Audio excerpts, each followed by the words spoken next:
I'm doing a video today about improv. I've been learning improv for 3 weeks, and it's been a really interesting experience, and I've learned a lot already from this. And the key thing that I seem to notice in it, and just for anybody that's not sure what improv is, improvisational theatre or comedy is what I'm doing, and it's where you create a scene in the moment. Somebody will give you a character or a situation or a scenario, and from that you and the other actors will come up with something spontaneous in the moment and create a scene there and then.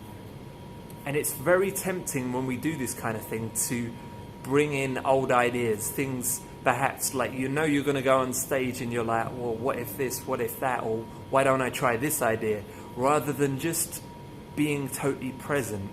Or perhaps there's an idea that comes out and you're like, well, it should go like this, so I'll say this, and then expect the other person to react in one way, and they don't. And when that happens, it's very easy to get attached to that old idea, and that just screws up your flow. It screws up your ability to create something in that moment, spontaneous. And this has really big implications for social scenarios, for any kind of situation where you're kind of worried or anxious that, oh, I don't know what to say, I don't know if I'm going to be good enough. Maybe it's a presentation at work, or a meal round your partner's parents' house, something like that. And we kind of get ourselves caught up in these ideas about how it should go, how we should be, how we think we want it to go, etc., etc.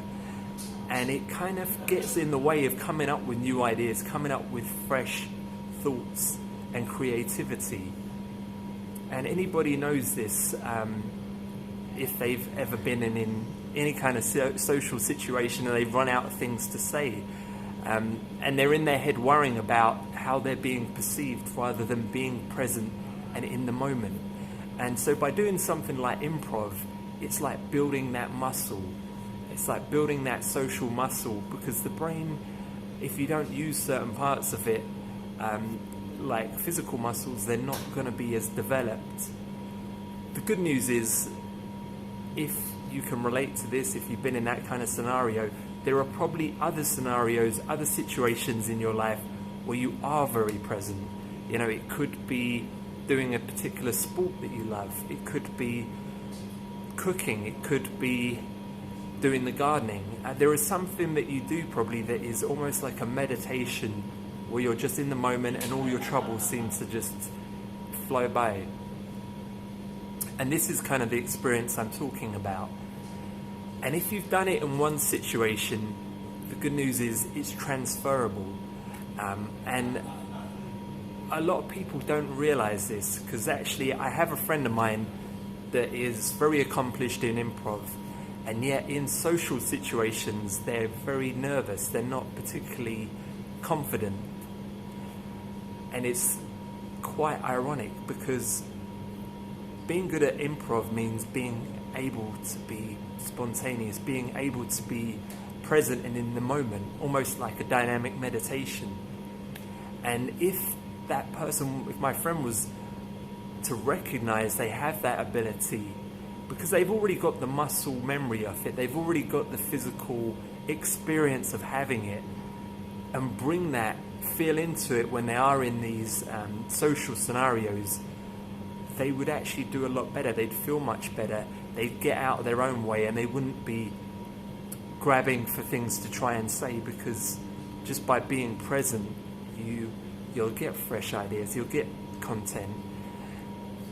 This is worth mentioning, because if you have that ability in one area of your life, by feeling into it in the situations where you would love to be more present, you can actually transfer the skill. And it may take some work, but it's something that you've already done. It's something you already know how to do. It's just making that connection in your brain and transferring it over, because we as human beings often compartmentalize different aspects of our personality, and that's very functional for some situations, but we don't want to inhibit our ability to bring skills that we already have to other areas of our life that could help us live more rich, more free, more happy experiences. So if that's you, look in your life, look at situations where you are present. Remember how that feels when you're doing them. Feel how it feels in your body. And then in those other scenarios, just recall that memory, feel it in your body, and bring it into that new situation. Let me know how you get on with that, and I look forward to speaking to you guys soon.